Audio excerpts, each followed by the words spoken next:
नमस्कार, मैं हूं सिद्धि सिंह और आप देख रहे हैं फर्स्ट बिहार झारखंड। बिहार की राजनीति कभी भी जातिवाद के रास्ते से गुजरे बिना पूरा नहीं हो सकती है। बिहार में तमाम नेताओं की राजनीति, बिहार में तमाम पार्टियों की राजनीति, फिर चाहे वो राजद, जदयू, बीजेपी या फिर कई अलग दल क्यों ना हो, बिहार की राजनीति में जातिवाद का थप्पा लगना समझिए तो बिहार की राजनीति की यूएसपी मानी जाती है। ऐसे ही राजनीतिक चर्चों में जो है अब हलकों में काफ़ी तेज राजनीतिक चर्चे तेज हो चुकी है, क्योंकि चुनावी साल है और ऐसे में काफ़ी चर्चाएं जातिवाद को लेकर के शुरू हो चुकी है।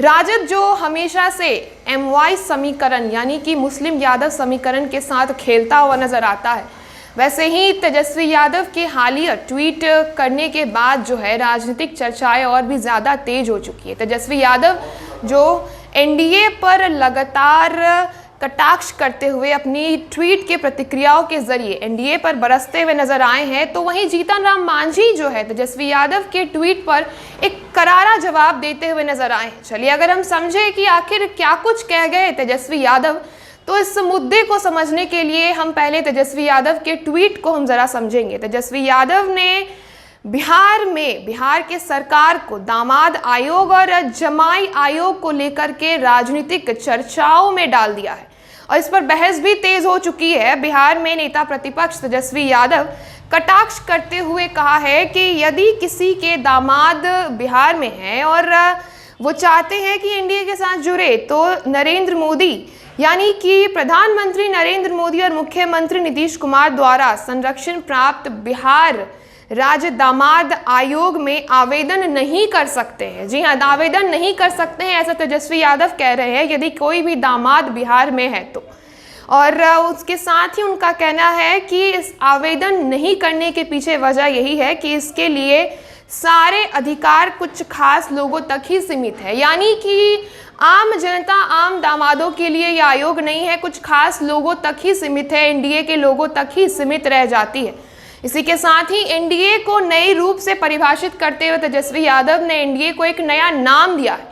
उस नए नाम की अगर हम चर्चा करें तो व्यंग्यात्मक तरीके से और व्यंग्यात्मक लहजे में NDA को नए रूप में परिभाषित करते हुए तेजस्वी यादव ने कहा है कि NDA यानी कि नेशनल दामाद आयोग। जी हाँ, दामाद शब्द पर जोर देते हुए आजकल तेजस्वी यादव नजर आ रहे हैं, इसीलिए उन्होंने NDA की नई परिभाषा को बताया है नेशनल दामाद आयोग। देखिए साफ तौर पे इस पोस्ट पर जो है काफ़ी प्रतिक्रियाएं तेज हो चुकी है। तेजस्वी यादव को जवाब देने के लिए जीतन राम मांझी उतर चुके हैं मैदान में। जीतन राम मांझी ने अपने शब्दों के जरिए तेजस्वी यादव पर प्रहार किया है और उन्हीं के ट्वीट पर रीट्वीट करते हुए तेजस्वी यादव को उन्होंने बहुत ही अच्छे से जो है जवाब प्रस्तुत किया है। साफ तौर पे तेजस्वी यादव को कहा है उन्होंने कि किस प्रकार से तेजस्वी यादव दामाद आयोग की बात कर रहे हैं, उसी लहजे में तेजस्वी यादव के ही लहजे में जीतन राम मांझी ने भी ट्वीट किया है।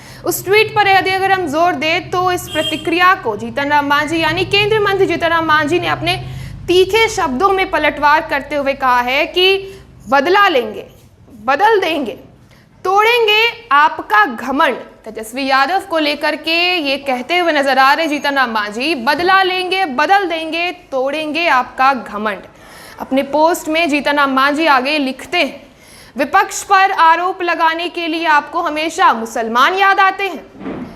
अगर आपको मुसलमान भाइयों का वोट चाहिए तब भी आपको मुसलमान ही नजर आते हैं, लेकिन सत्ता पर राज करेगा कौन? तो तेजस्वी यादव। साफ तौर पे तेजस्वी यादव पर जो है हमलावर होते हुए नजर आते हैं। वोट दे मुसलमान, राज करेंगे लालू यादव, वोट करे मुसलमान, नेता प्रतिपक्ष बनेंगे तेजस्वी यादव, वोट दे मुसलमान, राज्यसभा जाएंगी निशा दीदी, आपके लिए ये बहस करेंगे मुसलमान, लेकिन मंत्री बनेंगे तेज प्रताप। देखिए एक मुसलमान भाइयों यानी कि MY समीकरण जिसके लिए राजद जानी जाती है, इस पूरे व्यंग्यात्मक ट्वीट के जरिए उन्होंने यानी कि जीतन राम मांझी ने एक मुसलमान समुदायों का किस प्रकार से राजद इस्तेमाल करती है अपनी वोट के लिए, उन्होंने अपने ट्वीट के माध्यम से बताया है किस प्रकार से एक मुस्लिम अपना वोट जो है, अपना कीमती वोट राजद को देता है, लेकिन उस वोट का इस्तेमाल, उस वोट का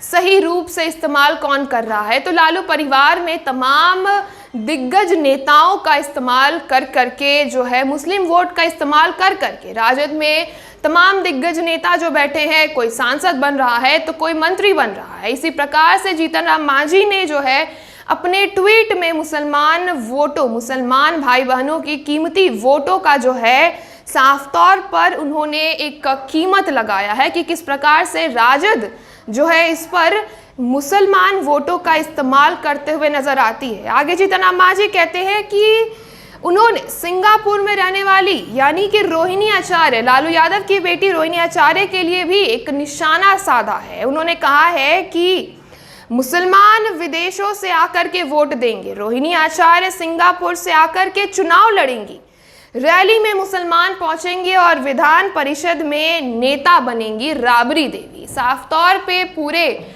लालू परिवार पर निशाना साधते हुए और मुसलमान भाई बहनों की कीमती वोटों को लेकर के उन्होंने निशाना साधा। देखिए, तेजस्वी यादव अक्सर ये कहा करते हैं कि एमवाई समीकरण ही नहीं, राजद के लिए तमाम बिहार वासी, तमाम हर एक जात के लोग राजद के लिए जो है उतने ही ज़रूरी है। एमवाई समीकरण का एक जो लग गया है उनके ऊपर टैग, उसको ही लेकर के ही नहीं, तमाम राजद को लेकर के, तमाम राजद जो है बिहार के तमाम जातिवाद को लेकर के जो है एक साथ सोचती है। लेकिन जीतन राम मांझी अपने ट्वीट के जरिए साफ तौर पे एमवाई समीकरण को निशाना बना करके तेजस्वी यादव और लालू परिवार पर हमलावर होते हुए नजर आते हैं।